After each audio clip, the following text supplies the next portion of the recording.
शिक्षा मंत्री विजय कुमार चौधरी द्वारा ऑनलाइन पोर्टल ई-संबंधन की शुरुआत की गई है। इस पोर्टल के माध्यम से कक्षा 1 से 8 तक के निजी स्कूल शिक्षा विभाग से प्रस्वीकृति और NOC के लिए पोर्टल पर आवेदन कर सकते हैं। वहीं राइट टू एजुकेशन द्वारा निजी स्कूलों में इस पोर्टल पर मिलेगी। इस पोर्टल को लॉन्च करने का फायदा यह है कि शिक्षा विभाग निजी स्कूलों आवेदन की सारी जानकारी पोर्टल के माध्यम से देगा। वहीं निजी स्कूलों को प्रस्वीकृति और NOC लेने के लिए ऑफिस के चक्कर नहीं लगाने पड़ेंगे। एक और फायदा यह भी है कि विभागों के अधिकारी अब 15 दिनों से ज्यादा स्कूलों का फाइल नहीं रोक सकते हैं। बच्चों के मुफ्त एवं अनिवार्य शिक्षा का अधिकार अधिनियम 2009 की धारा 18 एवं बिहार राज्य के मुफ्त एवं अनिवार्य शिक्षा नियमावली 2011 के नियम 11 के प्रावधानों के तहत राज्य के सभी निजी प्रारंभिक विद्यालयों को अनिवार्य रूप से प्रस्वीकृति प्राप्त करना है। प्रारंभिक निजी विद्यालयों की प्रस्वीकृति जिला स्तर पर गठित 3 सदस्य समिति के द्वारा निर्धारित मापदंड के तहत दी जाती है। उक्त स्वीकृति एवं अनापत्ति प्रमाण पत्र निर्गत करने की प्रक्रिया को सुविधाजनक, पारदर्शी एवं सुगम बनाने के उद्देश्य से ऑनलाइन किए जाने के निमित्त पोर्टल का शुभ आरंभ किया गया। इसके फलस्वरूप राज्य के सभी जिला में इसका अनुश्रवण आसानी से हो सकेगा। प्रस्वीकृति एवं अनापत्ति प्रमाण पत्र प्राप्ति हेतु शिक्षा विभाग की वेबसाइट पर इम्पोर्टेंट लिंक में ई-संबंधन या education-online.bihar.government.in पर आवेदन कर सकते हैं। इसमें पोर्टल के माध्यम से इच्छुक विद्यालय प्रबंधन समिति अपने विद्यालय की स्वीकृति या अनापत्ति प्रमाण पत्र हेतु ऑनलाइन आवेदन कर सकेंगे। आवेदन पर की गई प्रत्येक कार्यवाही की सूचना आवेदन को पोर्टल के माध्यम से ही प्राप्त हो जाएगी। इसके अलावा ऑनलाइन आवेदन करने के क्रम में किसी भी तरह की तकनीकी समस्या आने पर समाधान मोबाइल नंबर 70407073 पर संपर्क कर सकते हैं। आप सब जानते हैं कि केंद्र सरकार से लेके राज्य सरकार का फैसला है जो मुफ्त और अनिवार्य शिक्षा के तहत, जैसा कि बताया गया कि हम लोग स्कूलों का जो सरकारी स्कूल हैं वो तो अपनी जगह है ही, लेकिन जो प्राइवेट स्कूल्स हैं, जो सरकार से बाहर के लोग शिक्षा के क्षेत्र में काम करने वाले हैं, वो विद्यालय खोलते हैं, चाहे प्राइमरी हो, सेकेंडरी हो, इनका निबंधन भी अनिवार्य बनाया गया है। और जो भारत सरकार में जो राइट टू एजुकेशन 2009 बना और उसी के कॉरेस्पॉन्डिंग बिहार में भी अधिनियम शिक्षा से संबंधित, अनिवार्य शिक्षा से संबंधित या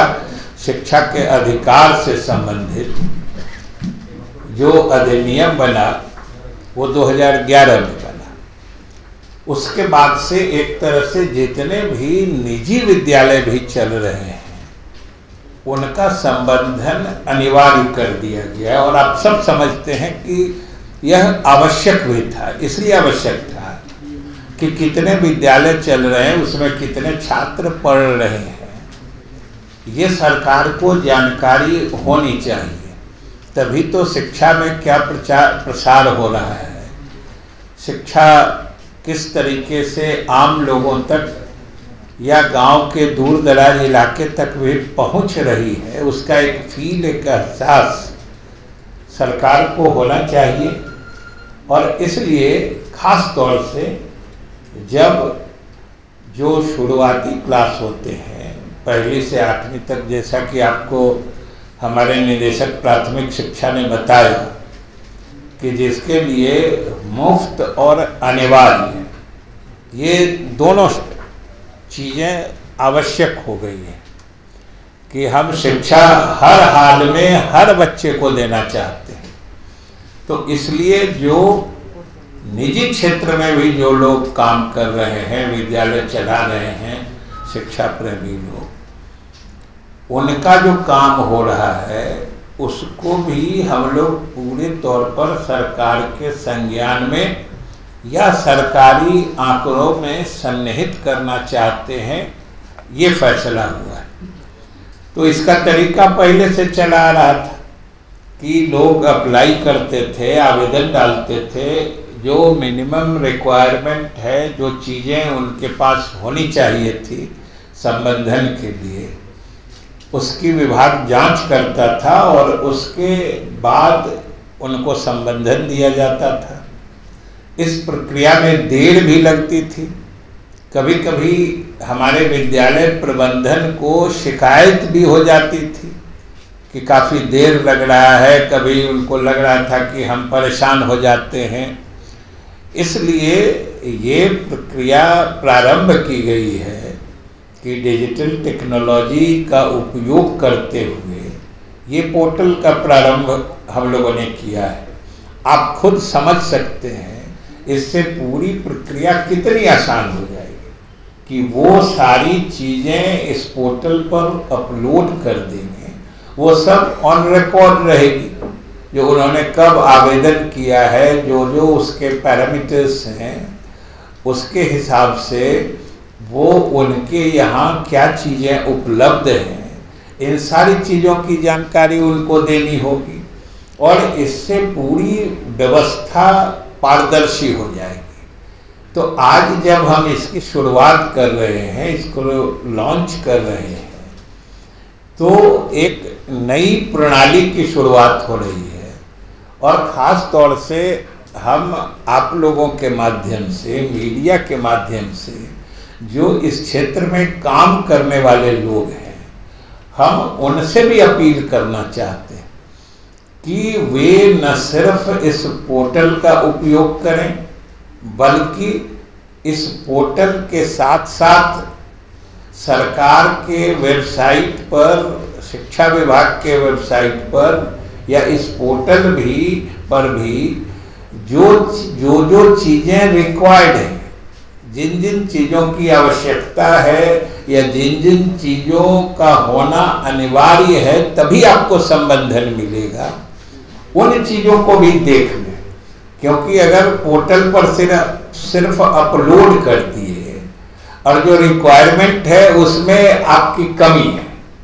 और कमी रह गई तो फिर आपको संबंधन नहीं मिल पाएगा, फिर आपको कम्युनिकेशन जाएगा। जो आपने जो अपलोड किया है उसमें ये चीज़ नहीं है, इतना होना चाहिए, इतना क्लासरूम होना चाहिए, इतने बच्चे होने चाहिए या इतनी जगह होनी चाहिए। तो ये सब चीज़ें भी पारदर्शी तरीके से सबको पता हो जाएंगी और सब लोग उस हिसाब से ही एक दफ़ा ही हम यही कहेंगे कि आप पोर्टल पर अपनी सूचनाएं अपलोड करने से पहले सरकार किन किन चीज़ों को देखना चाहती है,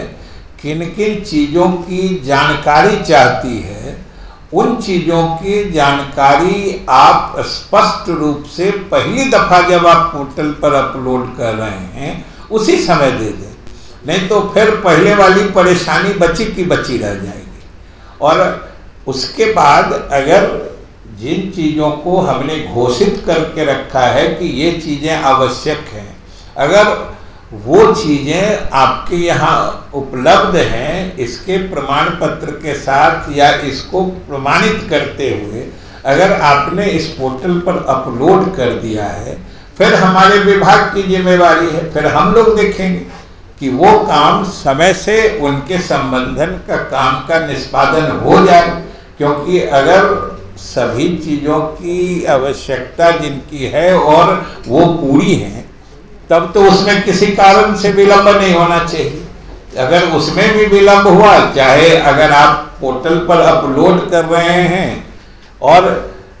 चीज़ें कम हैं या जितनी चाहिए उतनी नहीं है, या फिर सरकार के स्तर पर देरी हो, किसी स्तर पर दोनों में से किसी तरफ अगर गड़बड़ी होगी तो फिर इस पोर्टल का जो अधिकतम लाभ पूरी व्यवस्था या पूरे सिस्टम को होना चाहिए वो उसमें कमी रह जाए।